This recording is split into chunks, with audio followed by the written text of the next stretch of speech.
Hello, everyone. Welcome back to another 180 Shift podcast. Today, we're going to be interviewing Oscar Martinez. He is an immigrant, a veteran, as well as serving in law enforcement today.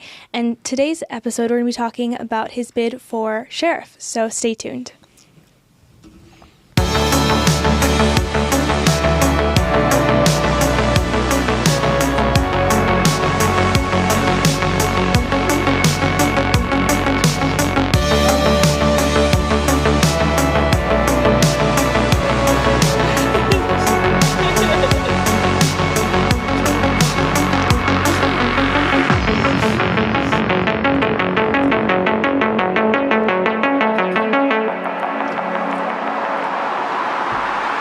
Yeah, so welcome back, everyone. My name is Ellie. And I am Tara. Make sure to check out all of our social media at 180 Shift. And our website at 180shift.org. Yes, that's right. We just did an interview not too long ago, but we're here back again. Yes, with Evelyn. That was wonderful. And now we have another one. And we are going to be finishing our bobas. Instead of starting our bobas, we're going to finish it this time. So, it's okay. It's all good. Yeah, well, Oscar Martinez, thank you so much for joining us. No, thank you so much for this honor. Oh, thank you. Well, you know what? I'd just like to start with, give us a little rundown of your story, and then we'll kind of jump into it. Absolutely. So, my name is Oscar Martinez, and I'm running to be the next sheriff of Los Angeles County. The elections will be taking place in 2026. I came to this country as a young man, 8 years old, 9 years old, and then I joined the United States Marine Corps as soon as I became an adult. Actually, backtrack there. Before I went to the Marine Corps, I actually almost went into the seminary. I was going to be a Catholic priest. Wow. Obviously, that didn't work out. I'm married with 2 kids. Left the seminary, and I joined the United States Marine Corps right before 9/11. And, of course, 9/11 happened. And the next 7 years was 7 years of war in both Afghanistan and Iraq. By the grace of God and the great training that the United States Marine Corps provided me, I came back. I made it back from both wars, and I joined the Los Angeles County Sheriff's Department, where I work today as a lieutenant. I live in Santa Clarita with my wife, my beautiful wife that I met in the Marine Corps. And we have 2 children, a boy 11 years old and a little girl 5. And I think she's 5 going to 15 based on her little attitude. You got to love her. Yeah, I think 5-year-olds can do that. My little sister who's 6, that's really her attitude sometimes. It's so funny. But that's honestly amazing. What country did you come from? So I was born in the Dominican Republic. Really? I'm sorry, I should have said that at first. Yeah. I was born in the Dominican Republic. It's a small country in the middle of the Caribbean that shares an island with Haiti. Yeah. Yeah, there you go. Your Spanish is a little different from ours. Un poquito, sí. Yeah. Yes, I know.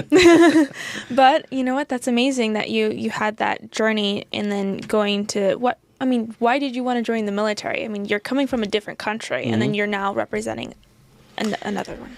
Well, I grew up I was raised mainly by my grandmother, and I grew up in the church as well. So I had a strong faith. We didn't have much. I grew up poor, very poor. But even as a young kid, I realized there's just so much opportunity in this country. And I was blessed to be able to come to this country. And when the seminary thing didn't work out, I said, I'm going to do what I can to give back to this country, and I joined the Marine Corps. And at the time, there were no wars. It was what we call a peacetime military, and I thought I was going to just go travel and see the world, but obviously that didn't happen. Well, it did happen, but in a different way. But I will not change a thing. I went into the Marine Corps with barely a high school degree, and I came out with a bachelor's and a master's and thousands of hours of training and knowing that I served my country in 2 wars. Wow. To me, that's very unique, and I don't have the youth or the strength to do it again, but if my country should call for again, I will continue to serve as well. What do you think, or how do you think that serving has shaped you, your personality, your character? How has that impacted your life? The Marine Corps, compared to other services, and again, I'm not disparaging any other services. The Marine Corps, we Marines take a lot of pride in our branch. We take a lot of pride in our history. From the moment you go to boot camp in the Marine Corps, they teach you the history of the United States Marine Corps. And you march the cadences are about the great men and women that serve in the Corps. So they really ingrain it upon you. Some people will call it brainwashing. I won't call it brainwashing. They just teach you the history very well, and you come out of boot camp with a love for the Corps, a pride for your country, and just the great desire of serving. Whereas no matter where the Marine Corps is going to send me, I'm willing to go for the Corps and for the country. And I continue that after the Corps, serving my community now in law enforcement. And I go back always, first of all, I go back to my grandmother, who gave me my faith and who gave me the pride of serving. And of course, the Marine Corps, who ensured that I continue my adult life serving my country and now serving my community in the Los Angeles County Sheriff's Department. Yeah. That's wonderful. And the Marine Corps, that's most intense military branch. So, yes, it is. Yes. I mean, the boot camp, you're enclosed there for 20 weeks plus. You're not allowed to leave. I believe the other branches, you have like time off in the night, stuff like that. Not in the Marine Corps. You make one phone call when you get there, and then the rest you can send letters to your family. But as we say, the Marine Corps owns you. Yeah. And they shape you they take young men, young women, and make men and women out of them. Mm-hmm. How do some of the values from the Marine Corps contrast with modern problematic values that we see in young adults today? I think the main issues that I see with young adults is, and I saw this very clearly when I was out there working, what we could say, working the field in patrol. I served in the communities of Lancaster and Palmdale. And the main thing that I saw was the lack of father. That was the main thing that I saw. And I believe that had a lot to do with, especially the young men, and of course young women as well. But the young men, they just didn't have the guidance. They didn't have the standard. They didn't have the example to go by. The Marine Corps, they show you the example. They show you the standard. They ingrain it upon you that if you violate the standards, you're no longer going to be part of the family. So that kind of forces you to ensure that you're always following the standards of the Corps, a code of honor, a code of service. And I believe young people, but especially young men nowadays, they just don't have the standard and that guidance that we used to have when it was, mom and dad inside the house. What do you think discipline, in the way that you described it, where you literally get put out of the family that is created, what do you think are some positive attributes of discipline?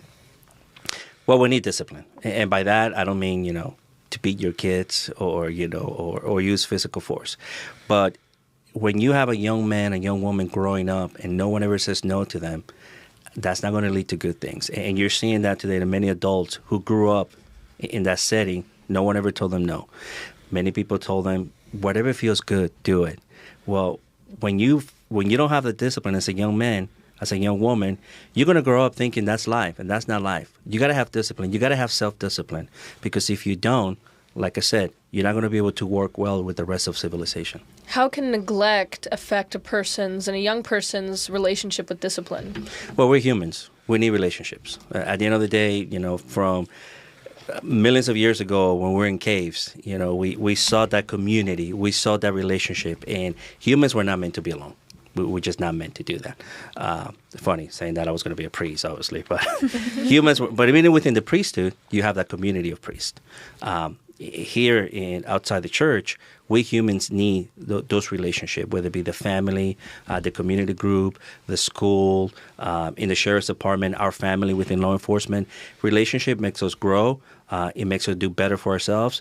When you love somebody else, you're going to do better for them. And in large part, that's how civilization and society keeps going into the future. Yeah, and I mean, you're talking about being the sheriff of Los Angeles. How many families, how many troubled youth do we see coming out of families that not only don't have discipline, but they have neglect? And the sad part, that creates more work for law enforcement. Because when they don't have that discipline at home, they're going to go out into the streets. And they're going to do things they're not supposed to be doing and violate the law because no one ever told them no. And then, here comes a police officer, a sheriff's deputy telling them no. It's like, well, you can't tell me no. I can do whatever I want. So I believe government, the church, everything starts with the family. And when you take the family out of the equation, it just creates problems for society as a whole. Yeah. Now, I want to know, what are some of your experiences just throughout law enforcement? What has been your career through there? So I joined the Sheriff's Department. Now, if I may real quick, this is the big difference between Sheriff's Department or Sheriff's offices and what most people see, the police departments. Right. So police department serves for a city, and that's their jurisdiction, the city. Hawthorne Police Department, Torrance Police Department, Glendale, Burbank Police Departments, and so forth. The sheriff is countywide, and the sheriff's patrol the unincorporated area. But in LA County, the Sheriff's Department also patrolled what we call our contract cities. So, for example, the city of Santa Clarita, they don't have their own police department. So they contract with the Sheriff's Department. The city of Malibu, they don't have their own police department. So they contract with us. And some cities did have their own police department. For example, Compton, they used to have a police department. They disbanded the police department, and they contract now with the Sheriff's Department. So the Sheriff's Department, again, it goes beyond the cities, and it's countywide. In addition with that, the sheriff is also responsible for the county jails and providing security at the courthouses. So it's a very large responsibility. Now, my career path, most sheriff's deputy, when they graduate the academy, they start in the jails. We go to the jails or courts, but for the most part, the jails.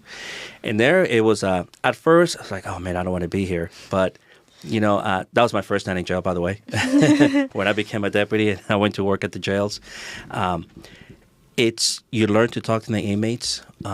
You see, you learn from their mistakes.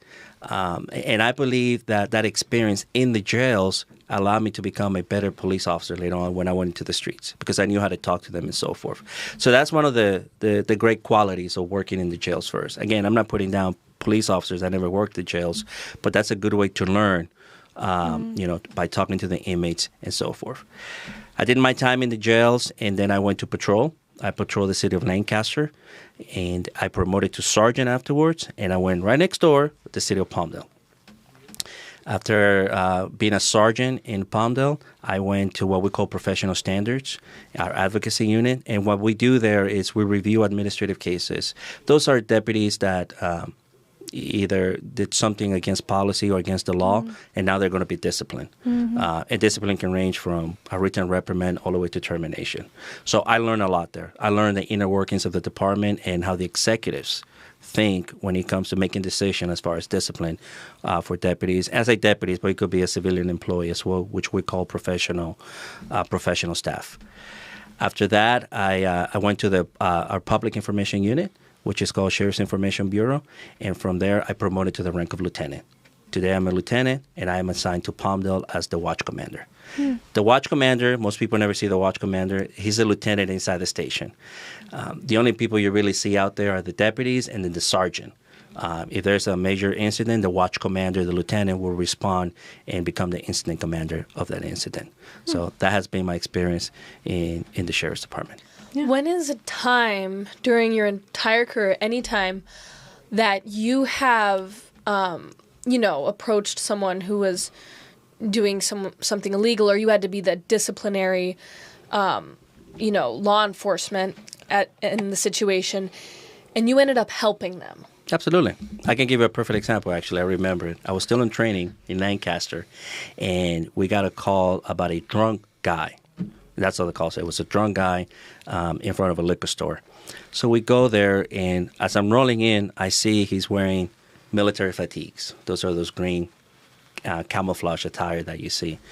And I'm like, oh, he could be a veteran. He may not be a veteran. We don't know. And I went and I talked to him, and yeah, he was drunk. But this goes back to the power of the Marine Corps. He remembered the Marine Corps. I said a few words, and right away it clicked on him. And I realized, oh, this guy's a Marine. So we started talking about the Marine Corps. Now, mind you, this guy's drunk. He is very drunk. But I said, hey, do you have a place to go? Oh, my family kicked me out, and so forth. And what I did is we got him in the car, and we went through the McDonald's. We got him some food through the drive-through, and then we took him to the veterans home in Lancaster. Deputies, police officers in general have a lot of discretion when it comes to misdemeanors and so forth. We don't have the discretion when it comes to felony. You have to go to jail, obviously. But this was a misdemeanor, drunk in public, and I said, well, you're not going to go to jail. You're a veteran. You're going through some hard times. So what we're going to do is we're going to help you. And I want to say that That was not unique. Our deputies do that on a daily basis. Our police officers out there, they're doing that on a daily basis. Yeah. Whether it be the victim of a domestic violence, we make sure before we leave that they receive the help they need, the resources they need, whether it be shelter, food, whatever have you. Deputies and police officers are out there doing that on a daily basis. That's just one example that I'm bringing. But like I said, the law enforcement community does that on a daily basis. How did he share the impact that you had on him with you? I don't think he realized he was too drunk. Well, he ate the food, though, right? He ate the food, and I wasn't expecting a thank you. This is what the Marine Corps taught me to do, and this is what the Sheriff's Department later on reinforced. And I was honored for doing that. I wasn't expecting a thank you or anything like that. Yeah. I hope he's well. This was over 10 years ago, right? So I hope he's doing well. Are there any other cases that you know personally that there was a shift in their lives afterwards? I've seen a couple of juveniles, that we'd helped in the past. And, later on, I saw them, they either grew up and they were working, whether it be at the 7-Eleven or at a store somewhere. And I'm like, oh, I remember that guy. I had contact with him. There was one, he was not a juvenile, but he was an adult. And I arrested him for DUI. I was a traffic cop. Oh. I was a DUI, DRE, drug recognition expert. And I arrested him for DUI. And, he started crying, and I checked his record, and he had multiple DUIs arrests. And I told him, listen, brother, you got to fix yourself. You got to stop what you're doing. You got to fix yourself. You told me you had a family. Here's some resources for you here in the city of Lancaster at the time. And I want to say maybe a year and a half later, I saw him again at the 7-Eleven. And I didn't remember him. He remembered me. We started talking. He brought that up. And like, you know what? I never forget when you arrested me for my last DUI. Wow. And you told me that I had to get my life in order, I have to fix myself. And I remember at first, I was mad at you, like, who are you to talk to me like that? But he did. He fixed himself, and I believe he was a taxi driver. Wow. Yeah. I didn't ask him why, because I don't think he had a license, but anyway. But yeah, I believe he was a taxi driver, something with taxis. I felt pretty good that I had some impact there. I believe I had some impact. Yeah. But like I said, you have deputies and police officers doing that out there on a daily basis. On a larger scale, culturally, I think there's a lot of bad connotations with police officers after, the BLM riots that we saw, people burning down cop cars, saying that the police department is a place of hatred, bigotry, and, taking the word discipline and turning it into just aggressive, unnecessary force. Yes. What's your perspective on that and coming out of that? I always tell people, when you call the IRS, it's their policy. You're not getting a live person. You'll be lucky to get a machine. When you called the Department of Public Works, you're not going to get a live person either. You'll be lucky to get a machine as well. There's only one government entity that you can call 24/7, and they're going to pick up the phone, and that's law enforcement. So when people called for the devalue, the defunding, or the end of law enforcement, you got to be very careful there, because that is the only government entity that's responsive to the people still. So I think the reason for that, to answer your question, is the leadership that we have in law enforcement today, is that they don't back up their officers, they don't back up their deputies, and they don't sell their story. They don't explain the why of law enforcement. The moment someone says something about racism or systematic racism, whatever they want to call it, they backtrack right away. And instead of defending the action of their officers, as long as those actions were legal, they just backtrack and start apologizing for no reason whatsoever. During the riots, the multiple riots that we had here in California because of George Floyd had nothing to do with California. California law enforcement was light years ahead, because of the Rodney King issue. We learned from that decades ago. We already have moved on. But the law enforcement leaders did not sell that. They just said, oh, I'm sorry, we won't do it again. And it's like, that's the problem, and it's one of the reasons why I'm running for sheriff, is to bring that pride back into law enforcement that we have lost because of the weak leadership that we have today. What are some of the other reasons that you're also running for sheriff? The main three reasons I'm running for sheriff, like I said, is to defend a law enforcement officer. Number 2, to modernize the sheriff's department. And number 3, fiscal responsibility. Like I said before, the sheriff's department is extremely large. Multiple cities, multiple duties, courts, the jails, and so forth. I don't think the sheriff's department has so much a fiscal problem. It has a fiscal mismanagement problem. and I'm going to fix that. How would you modernize the whole department? Right now, we have a shortage of about 1,400 deputies, give or take. Most people just don't want to be cops anymore. You know, it's back in the days, it was, when I say back in the days, it could just be 5 years ago. Yeah. It was a great honor. You know, we had a wait list. The people that wanted to be police officers, deputy sheriffs. That's no longer the case. And again, one of the reasons for that is because of the weak leadership that we have in law enforcement and other politicians who just did not help, you know, when they vilify law enforcement in general. In order to fill that gap, and I want to add that, you know, there's a concept out there, it's called 40 by 40. By 2040, we're going to have 40% less officers than what we have now. So if anything, that gap is going to grow. In LA County specifically, the Board of Supervisors just gave deputy sheriffs a raise of 0% for the next 2 years. That doesn't help either. Not a great And by the incentive. way, that's what they called it, a raise of 0%. And our leadership didn't say anything about that, by the way. By 2040, you're going to have 40% less officers. We need to fill that gap with something. And the only way we're going to do this is by technology. Even though the Sheriff's Department is the largest Sheriff's Department in the nation, the LA County Sheriff's Department, we don't have drones. We don't have the technology that most law enforcement agencies have. And I believe we need to invest in that.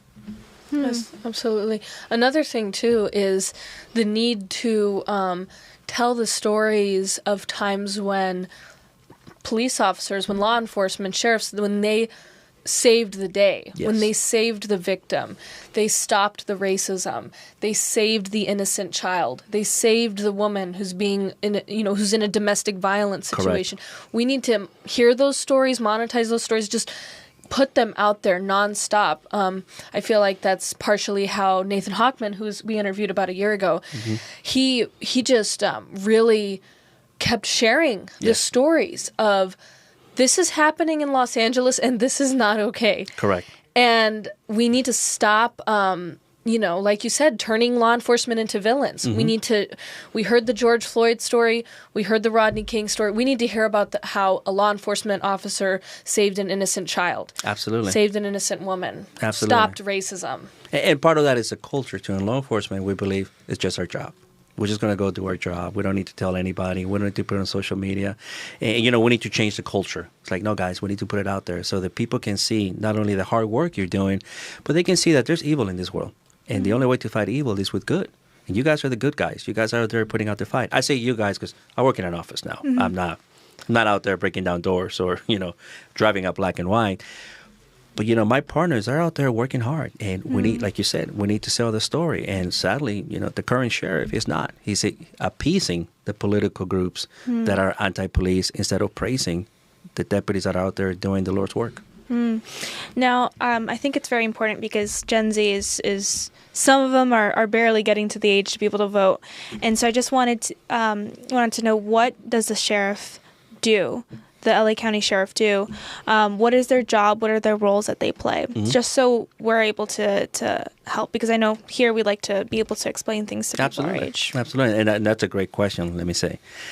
So the sheriff is the only law enforcement elected official. It is the only time that we, the people, have a say in public safety. Of all the elections that we have in both the county, the state, or federal, the election of the sheriff is the only time that we, the people, have a say in our public safety. There's no other election like that. If we don't practice that right, we're going to lose it. Now, why should we care who the sheriff is, whether you live in an unincorporated area or incorporated area? Being the only elected law enforcement official and being the highest law enforcement official in the county, the sheriff sets the tone for law enforcement in the county. The sheriff has the biggest microphone, more so than any other chief and so forth. So it's very important for us to elect a sheriff that believes in enforcing the law constitutionally and backing our deputy sheriffs and law enforcement officers. Because if not, the only story that they're going to get out there is going to be anti-police. And that's the problem we have right now. Now, to explain how the sheriff's department work, whether you live in an incorporated city or not, you have a vote as far as who the sheriff is. There's only 3 people that get elected countywide: the district attorney, the county assessor, and the sheriff. Those are the only 3 that are in every ballot that gets sent out during the election. So exercise your right, because if you don't, we're going to end up with what we have right now, which is a sheriff that instead of being the voice of law enforcement, it's actually the 5th column of public safety. Yeah. There you go. That's a really good way of putting it. Yeah. Speaking of stories, when is a time that you saved someone who was truly being victimized by, entering the situation as law enforcement? There's a couple of instances. I do remember once, it was again in Lancaster. Lancaster is the Sierra Highway, and there's a lot of different motels there. Not the best quality, but those little motels that you can imagine from the movies. And there was a lot of human trafficking going on there. Still is. And I remember a few times, to see a young girl and remove her from that system. Now, mind you, many times they ran away and ended up in the system by choice, for lack of a better term. But still, it's wrong. And to me, it was always a satisfaction to get those young ladies out of there and providing them with the resources they needed. Whether or not they went back afterwards, I don't know. But at least I can say I did my part. Every child abuse case, I believe I saved a child. The hardest thing in the world is to remove a child from their parents. But sometimes you have to, because the abuser are the parents themselves, or the parents allow such abuse. So law enforcement overall, not just in the sheriff's department, we take that very seriously. So when you see an officer, they're removing a child from a home, I can assure you it's for a good reason, and they're protecting that child, even though they're removing that child from, their home, their family. So to me, every time I took a report for child abuse or removed a child from an abusive home, I believe I saved somebody. And not just me, but my partners as well, of course. Yes, of course. And the trafficking one is absolutely huge. That is it's terrifying. It's real. Watch Sound of Freedom. Yes. It's awful. It's and that is a story that people will listen to. 100%. That story of you saved women from trafficking situations. That is huge. That affects the entire society. And it's worse now, sadly. With the, I don't want to say legalization, but decriminalization of prostitution is not helping the cause either. Oh, it's awful. But then you also have that mixed with a lower percentage of people becoming officers. But that's because they're not focusing on the right thing. They're focusing on, I don't want to be a racist bigot cop. Correct. But it's like, no. Stop thinking about that. Stop. Put away the TikTok. Or fine, if you're going to pick up the TikTok, we're going to show you stories of women being saved from trafficking situations, because that's huge, that's relevant, and you could be the superhero that goes in there and saves a woman. We need to be in TikTok selling that story. Yeah. Yes, TikTok is, I was researching, is the number one news source for most people under 35 years old. Sadly true. It is true. We need to be there telling our story so people can see it. Yes. Yeah, you know what? I was just talking about this. Was it today? I think, or is either today or yesterday. It was yesterday with my friend. We were studying for math, and I was like, "Did you hear about the Pope dying?" She's like, "Yeah, I heard it from the news on Instagram," and I was like, "Don't you love it how we get our news from Instagram and social media?" Same thing. My husband just found out on Instagram. It's like, you have a lot of trust for Instagram. No, but it's a source, though. At least it's a source. It's a tool. It's a medium. It's like a medium. Newspaper. Correct. It's a medium. It's a modern newspaper. So at least they're getting something because with social media, there's just so much noise out there that sometimes it's hard to see what's true, what's not true. So at least there's a source out there for them to get the news. May not be the best news all the time. May not be accurate all the time, but at least they're getting something. But our generation is listening to stories. Yes. And we know what a villain is, we know what a good guy is, and we know what a victim is. Yes, ma'am. And most men I know and have met would absolutely step up to the plate if they knew that they could save a woman from being trafficked. Of course. I agree 100%. Yeah, yeah. Now, I think we were talking about this a little bit earlier, but, or at least you mentioned it. So this Easter, this is another story from Easter, another uncle.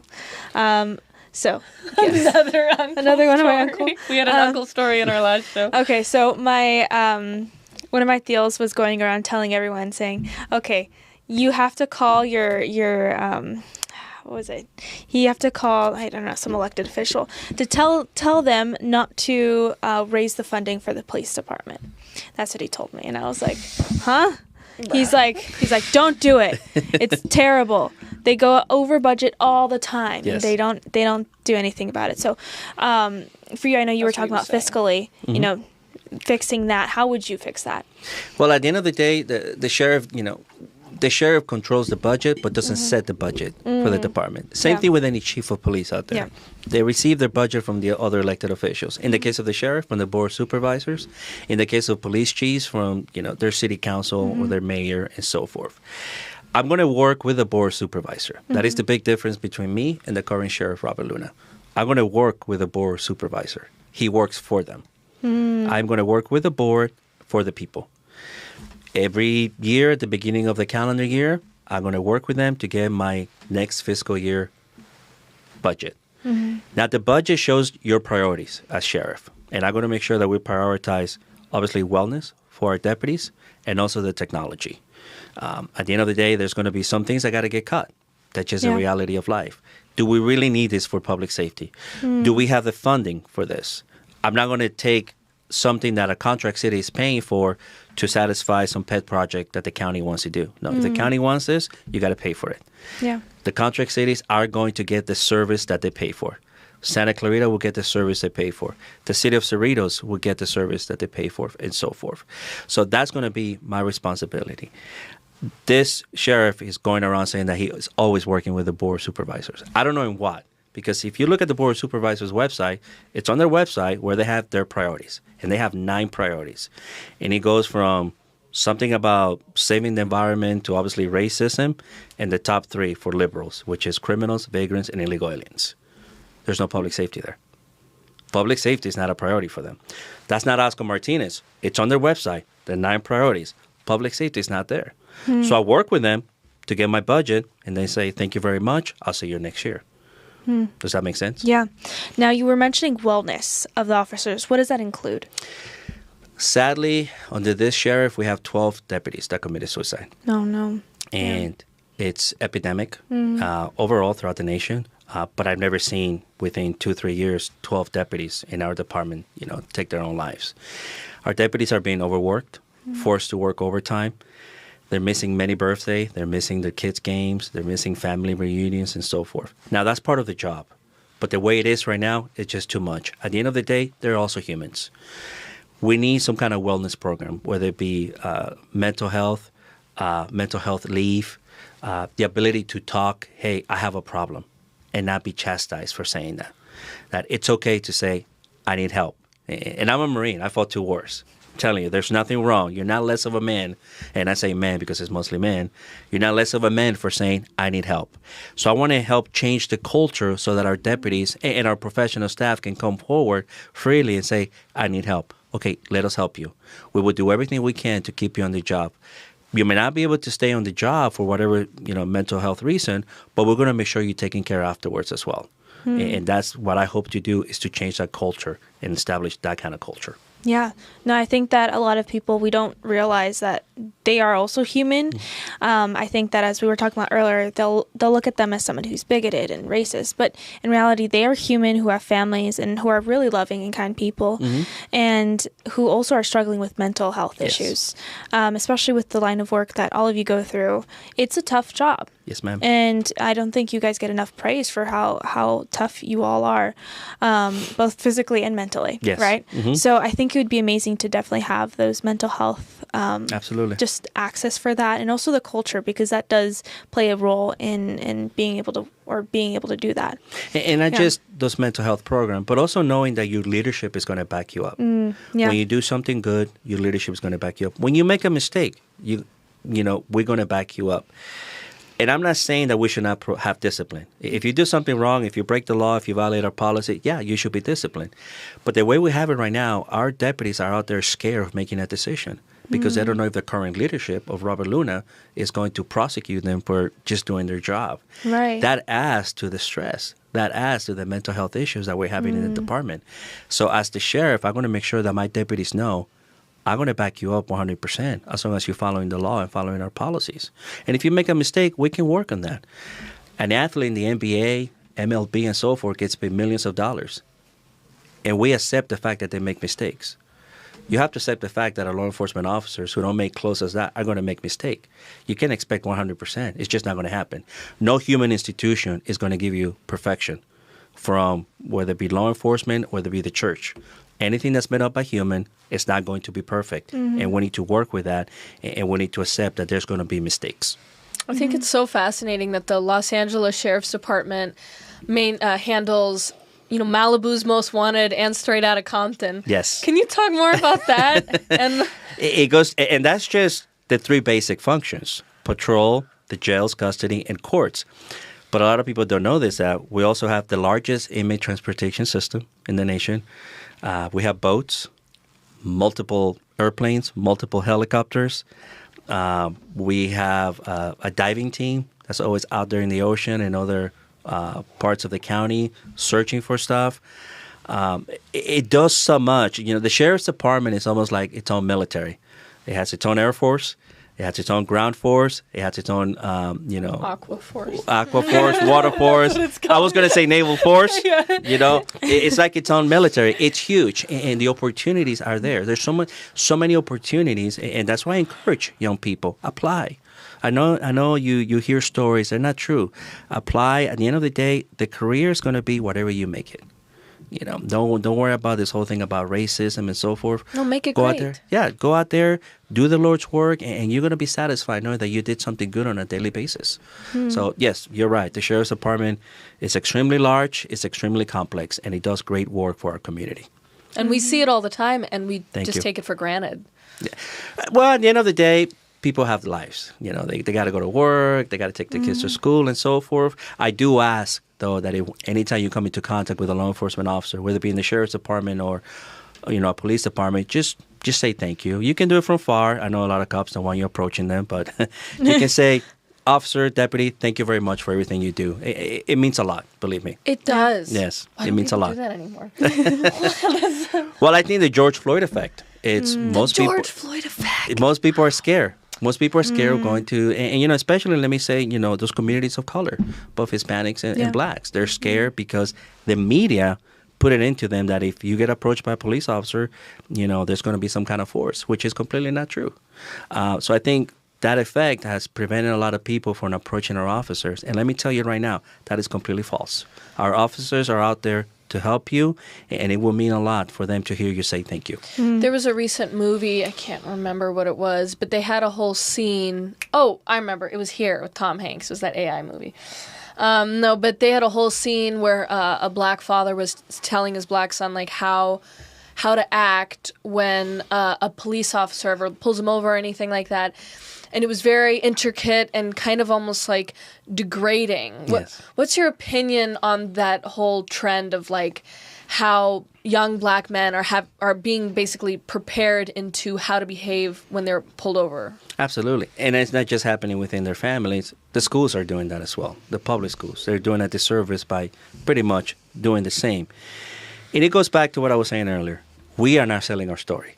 So if we're not teaching the community what to do when you get stopped by a police officer, somebody else is going to tell you. And they may not tell you exactly the right thing. So we need to educate our communities and say, you do have rights, and this is what you do when you get pulled over. But also, this is why you get pulled over. This is why we make traffic stops. This is why we make pedestrian stuff. A lot of those traffic stops or broken tail light has led to this, solving murders, solving rapes, and so forth, because that's how you make the contact with people. So I believe we have a responsibility as law enforcement leaders to teach to the community what you should do when you come into contact, but also to explain the why. Simon Sinek, God bless him, I worship the man. He always talks about first start with the why, and everything else will follow. So you're saying to teach not just young black men, but everyone. Of every single race, the why. Why were we getting pulled over when we were driving? Did you ever think that maybe it's just a tail light that you're unaware of? Absolutely. Or we may be looking for someone and your vehicle matches the description. Yeah. And obviously the officer at the scene has to explain that. But overall, we should be selling the story out there and explaining to the people why we do what we do. And I believe that's going to speak for, I think most agencies, I can say this, is if we go out there and explain to them, this is the why, this is the reason, and this is how we do it, I think by people having that understanding, it's going to calm them, Yeah. I used to make a lot of traffic stuff, and I remember people shake, like, you don't need to shake. I pulled you over because you made an unsafe right turn or something like that. So I think we need to we need to do better selling our story. Yeah. And one thing that I see sometimes is people get defensive. They go, well, no. Like, black people do get pulled over at higher rates, especially in, like, suburban neighborhoods and stuff. And I even had a roommate for a while who was black, and he would constantly get pulled over by GPD. And he was just, he would just sit there, kind of not roll his eyes disrespectfully, but just kind of go like, okay. And then it was always about his tinted windows, because his car was from out of state. And so he got this big tint job on his windows, and the GPD kept enforcing, like, that's not allowed here. Yes. But it never escalated, because he felt like maybe there was some unfair racism there, or, something like that. But at the end of the day, he just kind of listened to them. He got out of the car when they asked him to sit on, the curb. He would nod his head when they would tell him to remove the tint from his window. The car was on its last legs, though. But it never escalated. And I don't know. What's your opinion on a story like that? So this is what I tell folks. Follow the commands of the officers. We're not all perfect. If the officer makes a mistake, if you feel your rights were violated, if you don't believe that traffic stop should have happened in the first place, go to court. That's where we as a civilized nation, that's where we solve our grievances. If you believe this officer violated the law, violated your rights, just follow the law, follow the orders the officer gives you, and then take him to court. But fighting, saying bad words, that's not going to lead to a good ending. Officers have a right to defend themselves. Again, just follow the orders of the officers, and if you want to take him to court, just go to court. Yeah, and if it's if it's happening obviously in an unnecessary amount, then well, in his case, tinted windows. Yes, exactly. I mean, if we cite you and then we cite you again and we cite you again, I don't think the officer is the problem. You got to fix it. It's like people when oh my goodness, in relationships, you're like, am I the problem? Well, I mean, I'm the common denominator. No. There's a record. When we stop you, I pull you over, your record shows up. Okay, well, you just got cited 2 months ago for tinted window. You still have tinted windows. Yeah. So by doing that, you're calling our attention. Yeah. You're saying, please stop me. Just follow the law. If you don't like the law, talk to your state senator, your state assemblyman, change the law for tinting. Yeah. And that's it. But you're saying the courtroom is not in the driver's seat of your vehicle. Correct. Correct, 100%. And I think that's the problem is, we call them street lawyers when we stop somebody. Well, I know my rights. Like, okay. License and registration. Well, I know my rights. I'm not arguing your rights right now. You got pulled over for whatever reason, and I'm not violating your rights. Just have to check this violation here, sir or ma'am. That's not the place to start talking about rights. Most, 99.9% of officers respect everybody's rights. They're not out there violating your rights. So, like you said, that's not the place. Take me to court if you think I'm wrong. Yeah. Yep. That's and true. if it's an inconvenience, that's part of being an American citizen. We get called into jury duty. Mm-hmm. Yeah. There you sometimes we are a witness in something. That's right. Correct. Mm-hmm. Correct. Now, I just wanted to ask you, okay, so I think throughout this interview, you've also talked a lot about God. Yes. And I just wanted to know what role he's taken in your life and how he's shaped your life. I know your grandmother established faith in you, but how has that helped you along the way? Oh, it has 100% helped me my entire life, especially my adult life. I mean, in Iraq and before that in Afghanistan, where we're in the thick of things, first thing I said is God. I thought of God and I prayed to God. I prayed for his blessings. And there were times, I still did it here in the sheriff's department. If this is my time to go, forgive me for my sins. But my faith has always been very special to me. I'm Roman Catholic. My family is Roman Catholic, raising my children in the Roman Catholic faith. So, like this Sunday we got together. We said a prayer for our Holy Father. Not Sunday, excuse me, Monday. Monday after we found out of his death. Whether you liked him or not, he was our Holy Father, our Pope, and we said a prayer for him. And that faith has been my standard throughout my entire life. I always say I have 3 priorities in my life: God, my family, and my professional life. I will never do anything that's going to offend God, to help my family, and I would never do anything in the job that's going to hurt my family. And by keeping that standard, it has kept me in the right track I have a very successful career, and I believe that not just because of my education, but also because of my faith in God. So I take that into consideration. I'm not out there trying to convert the world, Right. but every decision that I make is always based on those three standards in that order at all times. And I just want to know, so, I mean, right now we don't have the best sheriff at the moment. Not at all. That's why I'm running. I can say that. That's right. Well, I just want to know what would make you so different and know that you're going to hold to those standards that you just said right now. Well, number one, my entire adult life, I have defended and protected the Constitution of the United States.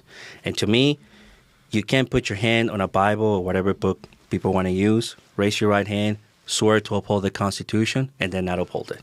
You know, this sheriff, you know, he likes to go out there and I don't know, I'll just use an example of illegal immigration. Like, we're not going to work with ICE. Well, ICE is enforcing the law, just like you're supposed to be enforcing the law. You got to work with them, whether you like them or not. When two large law enforcement agencies are not working with each other, there's only one victim, the community. We got to be able to exchange information. That's just one example. So I will make sure that I follow the law, that I don't follow a political agenda, and my entire adult life is a testimony to that. I have always defended the Constitution. I made 2 oaths to the Constitution, both in the military and now in my civilian life in the Sheriff's Department, and I'm going to continue doing that. Yeah, that's real good. Tara, did you have some more? I think it's time to wrap up. I know we're at the hour. we're almost at the hour. I just wanted to know, I think we've kind of been talking about this over and over again, but what would you like the public to know about law enforcement? It can be anything, but because I feel like, I mean, we've been talking about it, but sometimes we just get, you know, Absolutely. things a little off. The main message is there's a lot of noise out there. There's a lot of noise. I've always liked to joke that, you know, everybody likes to tell law enforcement how to do their job. You know, I will never go, if I don't like a food at a restaurant, I'll never go back there and tell the cook, hey, you did this wrong. We just pay and leave. We never tell the doctors, you did this wrong, and then leave. But we always want to tell law enforcement how to do their job, that is your right. You know, you pay the taxes. But I just want to let you know, 99.9% of our officers out there are doing the Lord's work. And they're not racist. They're not racist whatsoever. Do we have biases? Every human has biases, you know, but they are professionals in what they do. Doctors, via malpractice, kill more people in the United States than any other profession in the world. You don't hear for anyone calling for the defunding of doctors or medical schools, right? Our officers, it's true, I'm not making that up, it's statistics. Our officers have multiple contact. I want to say out of every, and I could be wrong here, but it's about every 5,000 contact, one turns into some kind of use of force. It goes to show you the hard work they're doing. Be grateful for that. Say thank you to your law enforcement officers. Keep them in check, but always remember, like I said at the beginning of this interview, when you call 911, that number always gets answered. There's no other government agency like that. And you know what? This is a great time to also mention your social media and how people can find you and also support you. Thank you. So you go to oscarforsheriff.com. That's Oscar, the number 4, sheriff.com. There you're going to find all my social media. I'm on Instagram, Facebook, LinkedIn, X, Twitter, and also you will also have a button there to donate and as well as to volunteer. It's a campaign, countywide campaign. I would definitely be grateful for any volunteers. I will be grateful for any donations you can provide, as well as if you have a comment or question, you can send me an email and my team will get back to you. Perfect. Well, thank you so much for coming on. I've enjoyed talking to you. Thank you so much, ladies. Yes, thank you. It's been wonderful. And to anyone who, you know, disagrees or just has a different ideology, I think if you're on the left, you should support this immigrant to be Los Angeles sheriff and legal immigrant at that. There you go. So, because there's a difference between legal immigration and illegal immigration. yes. Yes. Yep, you know the laws, that's for sure. There you go. Yeah, well, thank you so much, everyone, for joining us and sticking with us, and especially if you watched both of our episodes. But make sure to stay tuned for, I don't think I'll be here next week. No, I won't. But the next week after that, for sure. Okay? See y'all later. Bye. 180shift.org. That's right.